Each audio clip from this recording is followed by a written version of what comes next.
Segundo o levantamento da Rede Brasileira de Pesquisa em Soberania e Segurança Alimentar, 3 em cada 10 famílias brasileiras tiveram dificuldade para comprar alimentos e precisaram reduzir a quantidade de algum item. Eu vou conversar agora sobre esse assunto com o representante do Brasil, representante no Brasil do Programa Mundial de Alimentos das Nações Unidas e diretor do Centro de Excelência contra a Fome, o Daniel Balaban. Ele está conectado aqui com a gente. Seja bem-vindo, obrigado pela sua participação no Santo Café. Bom dia.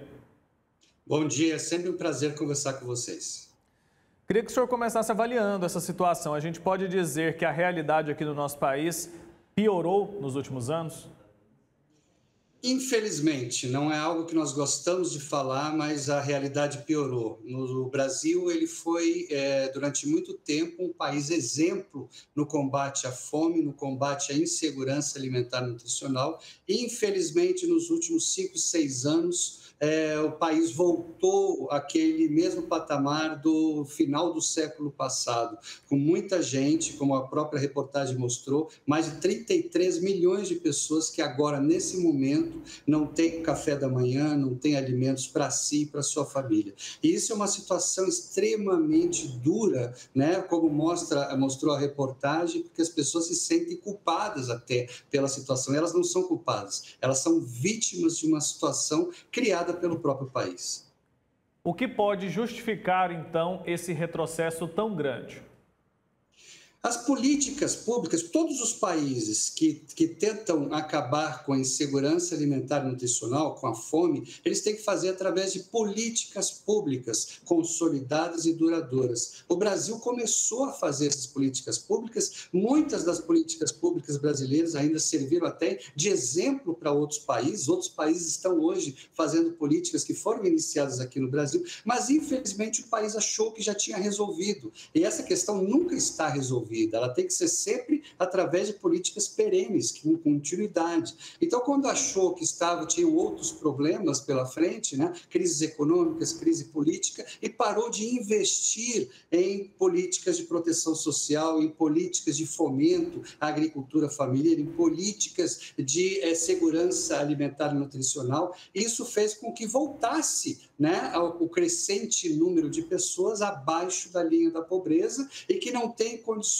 de acesso aos alimentos. O Brasil é um país que tem alimentos. O problema dele é o acesso aos alimentos a essa camada da população. E a gente viu na reportagem se falar sobre a questão do desperdício. Então, a gente tem alimento, tem também desperdício de alimento enquanto pessoas estão passando fome. Isso também é um agravante, né?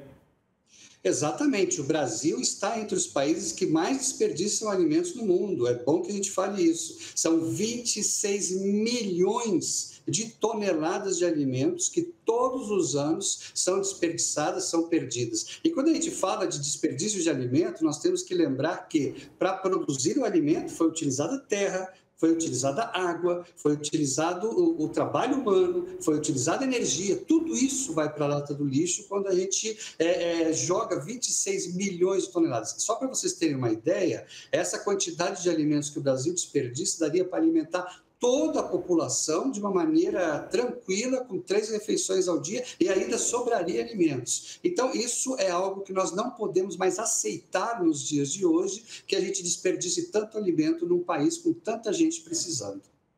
Na prática, quais as consequências do Brasil ter voltado para o mapa da fome? Isso é terrível, porque todo país que quer ser considerado desenvolvido, ele não pode ter um contingente enorme de pessoas que não têm alimentos no próprio país. Eu acho que a principal função do Estado é exatamente zelar pelo bem-estar da sua população. No momento que nós temos mais de 30 milhões sem ter acesso aos alimentos, é porque algo está errado. Então, isso faz com que a própria imagem do país seja prejudicada no exterior. Por quê? Porque é um país que produz alimentos. Ele não é um país que tem carência de alimentos, como alguns países africanos que eu trabalho e que vejo. Lá eles não têm produção de alimentos, né? Lá eles têm conflitos, lá eles têm desastres naturais, às vezes um terremoto, às vezes uma seca. O Brasil não tem nada disso, né? Então, não é possível que nós aceitemos como normal, vendo que um irmão, uma irmã nossa está agora sem ter alimentos, quando a gente tem uma abundância de alimentos nesse país. E a pandemia da Covid, ela piorou essa situação em que medida? Até onde nós podemos responsabilizar a pandemia por esses números tão alarmantes e tão assustadores?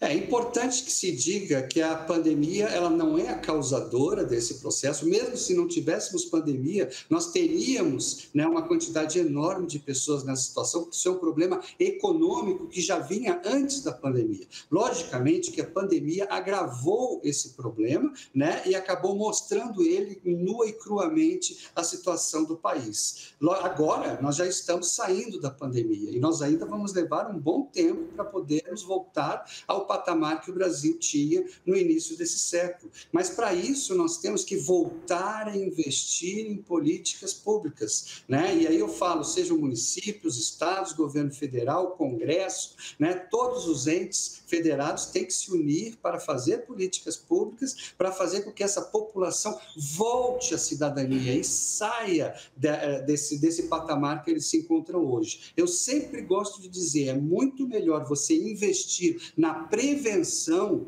da fome, na prevenção da extrema pobreza, do que você ter que arcar com os custos provenientes da fome e da extrema pobreza, que são muito maiores e muito mais onerosos para o país. É sobre isso que eu queria falar agora. Então, quer dizer que a situação da pobreza, a situação da fome, ela não é um problema especificamente das pessoas que estão sofrendo com isso. São muitas pessoas, mas às vezes a gente, por não estar passando por essa situação, a gente deixa de lado, a gente não pensa sobre isso, não critica e não questiona essa situação. Mas a gente tem que pensar nisso como um problema de todos, né?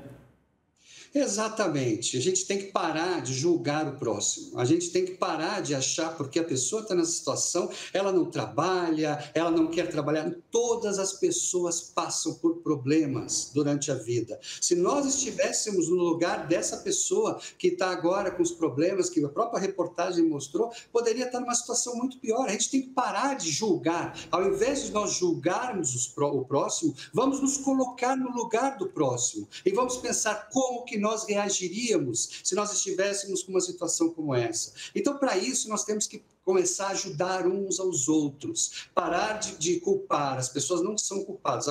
A culpa de tudo, né, é da estrutura da sociedade que permite com que essas pessoas fiquem desassistidas. O que nós temos que fazer é criar um sistema e uma estrutura que assista as pessoas. Se hoje os países nórdicos, os países desenvolvidos pararem de fazer políticas públicas, eles também vão ter a volta da fome. Então, é exatamente isso. Nós temos que investir em políticas públicas para que nós protejamos os nossos cidadãos. Se nós não fizermos isso, nós vamos aumentar esse contingente e vai ser uma tristeza muito grande ver um país tão rico como o Brasil nessa situação.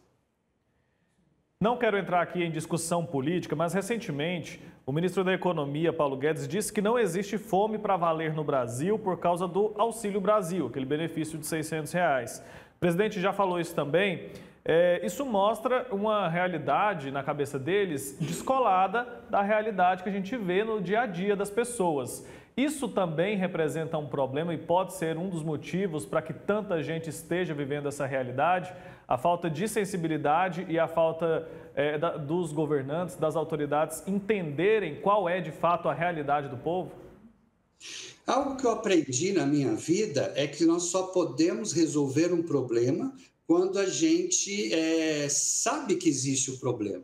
Né? Enquanto a pessoa bebe todos os dias e sempre diz assim, não, eu não sou alcoólatra, ele não reconhece, ele nunca vai se curar. Ele só se cura quando ele reconhece que ele tem um problema. Então, é o mesmo caso do país. O país tem que reconhecer que hoje está com um problema estrutural, uma quantidade enorme de pessoas abaixo da linha da pobreza e que mesmo os auxílios, eles não estão sendo efetivos. Por quê? Porque existe uma camada enorme da população que a gente chama dos invisíveis, que não tem nem acesso a esse auxílio. Eu conheço muitos que não sabem nem como se cadastrar e nem sabem como conseguir esse auxílio. Enquanto isso, existem outras pessoas que não necessitam do auxílio e que acabam conseguindo. Então, o país tem que hoje olhar bem a quantidade de pessoas, onde elas estão, né, e fazer com que a cidadania chegue a essas pessoas. O auxílio, ele é importante porque ele ajuda a tirar as pessoas pessoas, nesse momento, a salvar vidas. Mas, logicamente, não é apenas o auxílio que vai resolver esse problema. Esse é um problema estrutural, é um problema econômico,